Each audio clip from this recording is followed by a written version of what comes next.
Today, by order of the Arizona Supreme Court, the state of Arizona carried out the death sentence of Richard Djerf by means of lethal injection at the Arizona State Prison Complex here in Florence.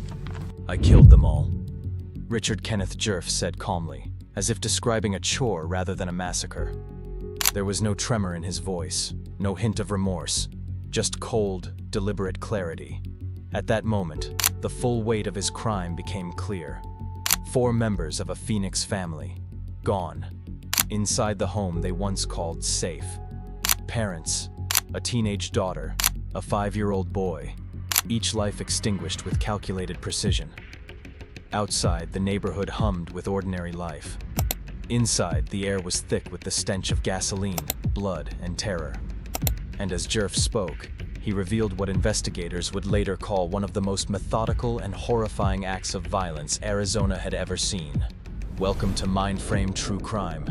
In today's case, we're going to dig deep into the life of Richard Kenneth Djerf and the horrifying sequence of events that led to the brutal murders of the Luna family. We'll explore how a young man, once considered ordinary, turned obsession into a meticulously planned massacre, and how his actions forever scarred a family and a community. Stay with us as we break down the timeline, the investigation, and the shocking truth behind this case. And if you haven't already, make sure to subscribe to Mindframe True Crime to follow more real-life stories of crime and justice. Now, let us begin. The morning sun beat down over the quiet streets of West Cypress in Phoenix, Arizona. Gravel yards glistened in the relentless heat, and the faint hum of air conditioners punctuated the dry, desert air. On the surface, life moved at its usual, unremarkable rhythm. Birds chirped in the sparse trees, neighbors waved as they walked to work, and the scent of brewing coffee mingled with the faint aroma of dust and sun-warmed asphalt. Inside one modest, single-story home, the Luna family began their day like any other. Patricia Luna moved carefully through the kitchen, preparing breakfast and packing snacks for the day ahead. She was the kind of mother whose love was quiet but constant, always anticipating the small needs of her children before they even asked. 5-year-old Damien chased the family cat across the living room, giggling, his energy boundless and innocent. Albert Luna Sr., the family's pillar, left early for his job as a transportation supervisor, kissing his wife and children goodbye, his mind already on the day ahead. There was a rhythm to their lives, small but meaningful. Breakfasts together, school routines, shared chores, and evenings spent in laughter or the simple comfort of watching television. Rochelle, 18 and eager to carve her own path, left for community college in her crisp uniform, backpack slung over her shoulder. She carried the confidence of youth, but also a subtle sense of responsibility, a natural protector for her younger brother, Damien, and a devoted daughter to her parents. Albert Jr., the eldest, had already left home hours earlier, carrying with him the sense of independence that came with adulthood, but also a deep love for his family. Each Luna had their own role, their own personality, but together they formed a simple, working-class mosaic of warmth, routine, and trust. From the outside, the house appeared ordinary, well-kept, quiet, and welcoming. Nothing about it hinted at the horror that would soon invade its walls. The family's life was ordinary in every way, yet in that ordinariness lay the sharpest contrast to the darkness that was about to descend. It started with a knock at the door, soft, polite, almost ordinary. Patricia Luna, thinking it was a neighbor, peered through the window and saw Richard Kenneth Djerf standing there, holding a bouquet of fake flowers. His smile was warm, almost friendly. In that moment, he looked like a visitor, someone harmless, someone they knew, a familiar face. Patricia opened the door, unaware that her ordinary Tuesday was about to dissolve into terror. In an instant, Djerf's smile vanished. His hand slipped into his jacket, and a cold, metallic glint appeared. A 9mm handgun. He stepped inside, his eyes scanning the room with calculated precision. "Don't scream," he said, voice low and steady, unnervingly calm. "If you move, your mom dies." Before Patricia could react, Djerf moved like a predator who had studied his prey for months. He grabbed her arms, forced her to the kitchen, and made her lie face down. His hands were methodical, precise, wrists taped together with gray duct tape, ankles bound with a cord torn from a lamp. He worked efficiently, almost ritualistically, as if every motion had been rehearsed 100 times. Nearby, 5-year-old Damien trembled, frozen in fear. Djerf's gaze locked on the boy, cold and unflinching. He pulled him into a small chair, pressed the gun against his shoulder, and repeated the chilling warning. "If you move, your mom dies." The killer didn't just bind his victims. He surveyed the house like a chess player analyzing the board. Drawers opened, cabinets rifled, valuables shoved into a bag, jewelry, electronics, anything of worth. A can of gasoline, its sharp scent mingling with the faint aroma of lunch, sat ominously near the back door. Every step was deliberate, every action measured. Patricia's pleas bounced off the walls, unheard. Take it all, just please go," she begged, her voice cracking. But Djerf didn't flinch. He didn't speak. He was already in motion, moving through the house with the cold detachment of someone carrying out a plan years in the making. There was no chaos, no frantic bursts of emotion, only the quiet hum of the Arizona heat outside and the methodical, terrifying calm inside. Every gesture, every glance, every sound, the snip of cord, the snap of tape, was calculated. By the time he paused and glanced at the boy, it was clear. In Djerf's mind, the crime was already complete, its outcome inevitable. By mid-afternoon, the quiet house on West Cypress Street had become a prison. Patricia Luna, bound and helpless in the kitchen, could only watch as Richard Djerf's calm precision filled the air with dread. Beside her, Damien trembled in his small chair, his eyes wide, tears tracing clean lines down his cheeks. Djerf moved through the home like a predator in familiar terrain, each step measured, each action deliberate. When Rochelle returned from community college, the front door swung open with the ordinary creak of a house settling, but the normalcy ended instantly. Djerf intercepted her in the hallway, dragging her into her bedroom with chilling efficiency. He gagged her with a cloth and secured her to the bed with shoelaces, his hands steady, his eyes cold. There was no hesitation, only the quiet execution of a plan honed over months.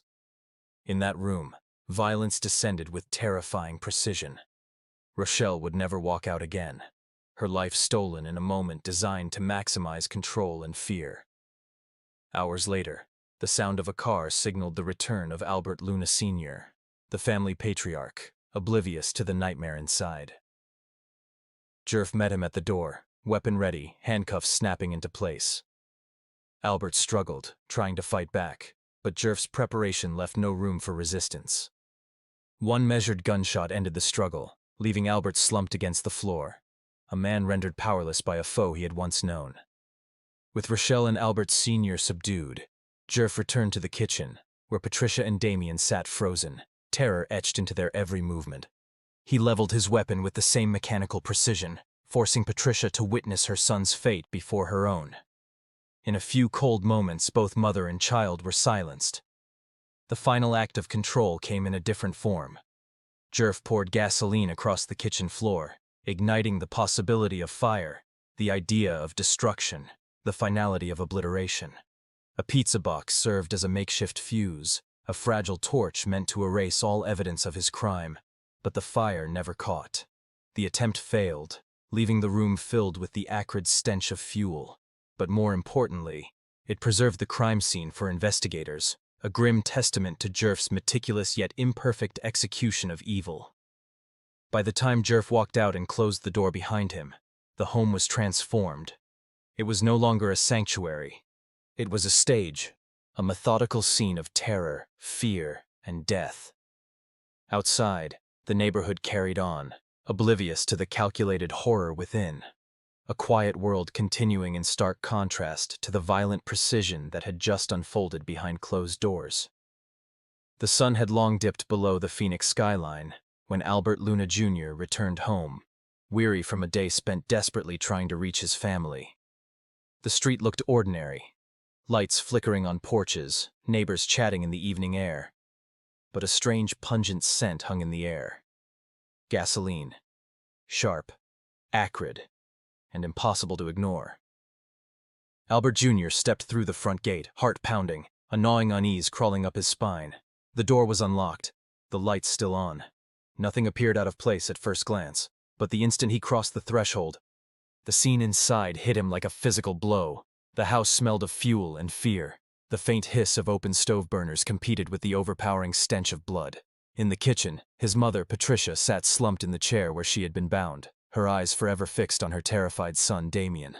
The boy's small body lay nearby, and in the bedroom, Rochelle remained tied to her bed, a silent testament to the terror she had endured. Albert Sr. lay handcuffed in the hallway, an aluminum bat abandoned beside him. The meticulous nature of the scene was horrifying. Nothing thrown, nothing left to chance, everything deliberate. Albert Jr. staggered back, gasping, instinctively dialing 911 from his phone. Within minutes, Phoenix Police Department patrol units arrived, quickly securing the perimeter. Officers moved cautiously through the rooms, their footsteps echoing in the silent home. Every detail was critical: stains of dried blood, footprints, and objects out of place. Detectives meticulously documented the evidence. On the living room floor, a bouquet of fake flowers, once a symbol of deceptive politeness, now marked the entry point of horror. Fingerprints, partial but telling, traced across the duct tape, the handcuffs, and the door handles. In drawers and on countertops, items had been rifled through: watches, electronics, and jewelry, all placed into a bag by the killer. A can of fuel, knocked over but still largely intact, confirmed the failed attempt to ignite the home. The investigators moved like surgeons, careful not to disturb anything. Each observation painted a chilling portrait of Djerf's methodical brutality, a violence born not of panic, but calculation. The combination of physical evidence, the organized nature of the crime, and the eerie stillness of the house created an almost suffocating tension, even for the seasoned officers. By the time the first forensic photographs were taken, the full scope of the nightmare was undeniable. This was not a crime of opportunity. This was deliberate, personal, and horrifyingly intimate. Every trace left behind, from the fake flowers to the carefully placed fuel, was a breadcrumb leading to a single terrifying conclusion. The murderer had known the family well, had planned each step, and had executed it with cold precision. The first pieces of the puzzle were in place, and within hours, the name that would become synonymous with one of Arizona's most gruesome crimes would be revealed: Richard Kenneth Djerf. Richard Kenneth Djerf was, on the surface, an ordinary young man.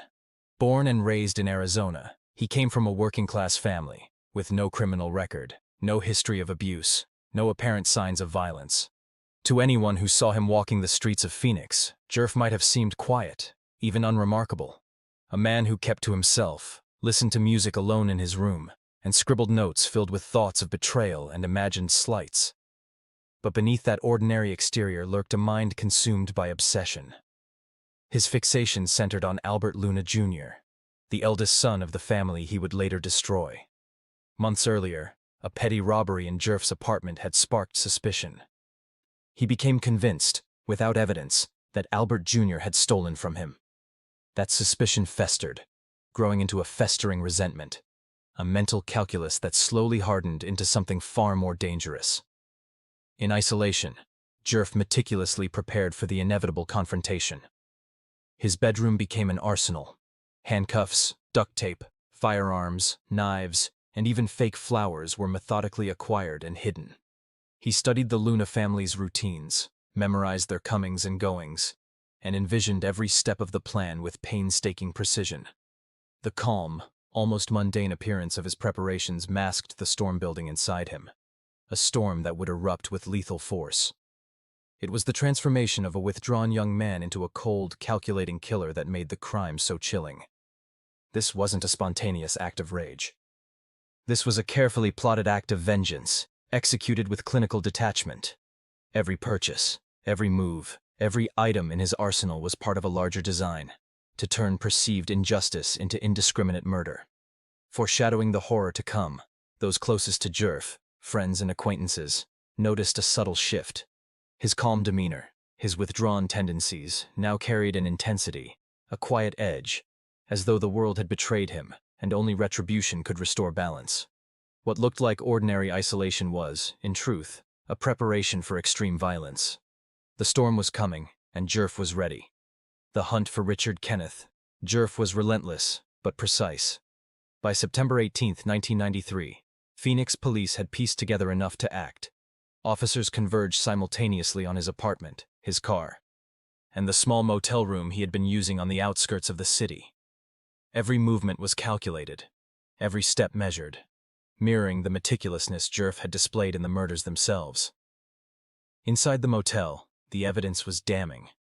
A Beretta 9mm pistol sat in plain view, alongside a set of handcuffs, gloves, and a bouquet of fake flowers, the same flowers used to lure Patricia Luna into her own home. Jewelry and personal items belonging to the Luna family were strewn across the room, and a gasoline-soaked fuse cord lay coiled ominously on the floor. In the pocket of a jacket, officers found a newspaper clipping detailing the murders, a chilling reminder that the killer had not acted on impulse, but with deliberate intent. Djerf did not resist arrest. He was calm, almost eerily serene, as officers read him his rights. He asked few questions, refused to request a lawyer, and showed no outward signs of fear. Instead, he seemed preoccupied, as if his mind remained somewhere else entirely, likely retracing the events of that day in September. In interviews with friends and acquaintances in the days following, a similar calm emerged. He spoke of the murders with unnerving composure, recounting his actions in the first person, matter-of-factly. "I took justice into my own hands," he told them, his voice steady, devoid of emotion. There was no hysteria, no denial, only a clinical, cold recounting of what he had done. When police questioned him directly, the confession was complete. Djerf described, step by step, how he had planned every aspect: the flowers to gain entry, the duct tape to restrain the family, the stove burners and gasoline intended to erase the crime scene. There was no remorse, no hesitation, no attempt to shift blame. He admitted that he had hunted the Luna family as if executing a checklist, a careful mission that he alone deemed necessary. It was a confession that sent a ripple of disbelief through law enforcement. They had expected guilt, panic, perhaps even evasion, but not this calm, measured recounting of 4 murders. Richard Kenneth Djerf had committed his crimes with meticulous precision, and now, confronted with the law, he spoke of them with the same detachment. Justice, in his mind, had already been served. The courtroom was tense, a heavy air of anticipation settling over everyone present. Richard Kenneth Djerf, the young man whose actions had shattered an entire family, sat before the jury with a calmness that sent a chill through the room. He had chosen to represent himself under the Faretta Doctrine, a legal right that allowed defendants to act as their own counsel. This decision shocked many. How could a man so intimately involved in one of Arizona's most horrific crimes manage his own defense with composure? From the outset, the prosecution left no room for doubt. 4 lives had been extinguished in a single, meticulously orchestrated day. The Luna family, Albert Sr., Patricia, 18-year-old Rochelle, and 5-year-old Damien, had been slaughtered in their own home, victims of extreme cruelty and deliberate, calculated violence. Expert witnesses described Djerf's methodical actions in painstaking detail: binding, gagging, stabbing, attempted electrocution, and ultimately shooting each family member. Every move, every decision, had been premeditated. There was no frenzy, no loss of control, only cold, deliberate malice. The aggravating factors were overwhelming: multiple homicides, the murders of a child and a young woman, and the prolonged suffering inflicted upon each victim painted a portrait of calculated depravity. The prosecution pressed these points relentlessly, repeating Djerf's own chilling words to Patricia. "Do you want to watch your son die, or do you want your son to watch you die?" Each quote served as irrefutable evidence of the cruel intent behind his actions. Djerf spoke calmly, referring to the victims by their last names as if reading from a list of objects rather than recalling human lives he had ended. He asked pointed questions of witnesses, tried to control the narrative, but the facts were immovable, and the evidence insurmountable. Photographs of the crime scene, forensic reports, and witness testimonies left the jury with no alternative conclusion. Djerf had planned the murders, executed them with precision, and attempted to destroy the evidence. By the time the trial reached its conclusion, Djerf entered a guilty plea for all 4 murders. The judge, fully aware of the gravity and premeditated nature of the crimes, moved the case into the mitigation phase, a final chance to consider leniency. Defense attorneys highlighted his social isolation, mild depression, and youthful immaturity, attempting to present him as a man overwhelmed by circumstance rather than driven by malice. But the court saw through it. The psychiatrist's testimonies, the meticulous planning, and the sheer cruelty of his actions left no room for doubt. In the spring of 1996, the court handed down the ultimate sentence: death. Each murder carried its own sentence, a recognition of the lives lost and the calculated horror inflicted. The Arizona Supreme Court, reviewing the case in 1998, described the murders as heinous, cruel, and depraved to the highest degree. Every appeal Djerf would later file, claiming ineffective self-representation, procedural errors, or diminished mental capacity, was meticulously reviewed and ultimately rejected. The legal system had navigated decades of scrutiny, leaving the final verdict intact. In the end, the trial revealed the truth at the heart of Djerf's crimes. This was not the act of a man who lost control, but of a man who took control of his violence with terrifying precision, targeting those who had once trusted him. Justice, though delayed, had been clearly defined. The courtroom had witnessed not just a prosecution, but a reckoning with the depth of human cruelty and the consequences of obsession turned murderous. For more than 3 decades, Richard Kenneth Djerf existed in a world reduced to 4 walls, and the desert sun filtering through a small barred window. Life on death row was not dramatic. It was the slow erosion of time, a relentless routine that left little room for distraction. Djerf spent 23 hours a day confined to his cell, a space smaller than many living rooms, with only 1 hour to walk under the harsh Arizona sun. The monotony of his days became a quiet companion, each tick of the clock a reminder that the world outside moved on without him, while the consequences of his actions lingered like a shadow he could never escape. He became a ghost in the prison corridors, quiet, compliant, predictable. Staff described him as polite but distant, a man who kept his thoughts carefully contained.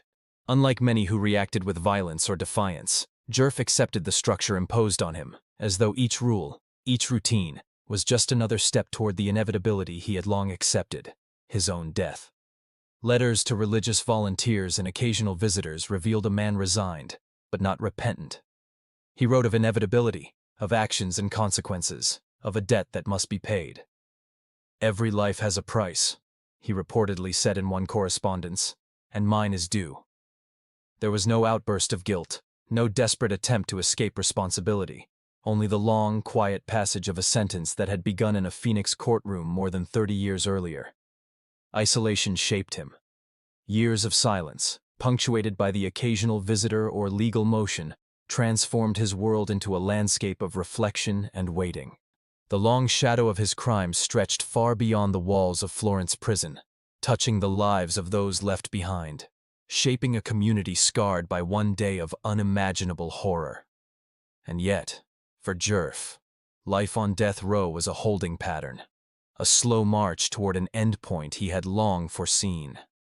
32 years in this cage, each day a reminder of the murders that would define him forever, and each night a quiet rehearsal of the end that was certain to come. The day had arrived. After more than 3 decades on death row, Richard Kenneth Djerf's sentence was to be carried out. It was October 17, 2025, at the Arizona State Prison in Florence, a facility where time had long moved differently for those on death row, where days blurred into months and years, and every sunrise was a reminder of life paused. Djerf was offered a final meal, a simple request reflecting a man who had spent decades in solitude. A double cheeseburger with crisp lettuce and tomato, golden fried onion rings, a slice of cherry pie topped with whipped cream, and a 20-ounce Pepsi with ice. There was no fanfare, no elaborate request, just one last act of human normalcy before the end. He declined spiritual counsel. No chaplain, no ritual, no comforting presence by his side. In those final moments, Djerf faced the consequences of his calculated acts alone. At 10:01 a.m., he was escorted from his cell into the execution chamber. The sterile room, quiet except for the low hum of fluorescent lights and the occasional shuffle of guards, became the stage for the final chapter of a life defined by violence. The warrant of execution was read aloud at 10:23 a.m., each word resonating in the stillness, marking the irreversible transition from judgment to consequence. The IV procedure began at 10:05 a.m., a struggle in itself as staff worked to find suitable veins. It took several attempts before a successful line was established. At 10:24 a.m., the lethal injection protocol commenced. Djerf remained calm throughout. No words, no cries, no visible resistance. He took deep, measured breaths, and for a brief moment, a faint, almost imperceptible sound escaped him, like a quiet sigh or the softest exhale. Then stillness. At 10:40 a.m., he was pronounced dead. 32 years of anticipation, appeals, and confinement ended in those final minutes. For Arizona, and for the families whose lives he had destroyed, the sentence had been carried out. The state's process was complete, the law upheld. But the echo of Djerf's violence, and the lives he had taken, lingered far longer than any execution ever could. In the sterile chamber, surrounded by witnesses behind glass, there were no theatrics, no grand gestures, only the quiet weight of justice executed and the chilling reminder of what one man's grudge had wrought. The sun sets over the quiet streets of Phoenix, yet the shadow of that September day in 1993 still lingers. 4 lives, Albert, Patricia, Rochelle, and little Damien, were extinguished in a home that should have been a sanctuary. Ordinary laughter, simple routines, family meals, all replaced by silence, fear, and a calculated cruelty that defies comprehension. Richard Kenneth Djerf, a man who once walked among them as a familiar face, carried with him a grudge that grew into unspeakable violence. Decades of waiting, appeals, and solitude on death row could not undo the pain he caused, nor could his execution restore what was lost. And so the question remains, haunting and unresolved. Has justice truly been done? Is it measured in the finality of a death sentence, or does the void left behind, the stolen futures, the shattered family, stretch beyond the reach of law? This is the reality of human cruelty, that ordinary lives can be shattered by extraordinary malice, that a single mind consumed by obsession can upend an entire world. And yet, even in the darkness, we remember. We remember the Lunas, not as victims, but as a family whose presence once filled a home with warmth and laughter. If this story unsettles you, lingers in your thoughts, or forces you to question the nature of justice, share your reflections in the comments. Subscribe for more cases that explore the limits of human behavior and the pursuit of truth. Mind Frame True Crime will continue to uncover the stories that test our understanding of justice, morality, and the fragility of life itself.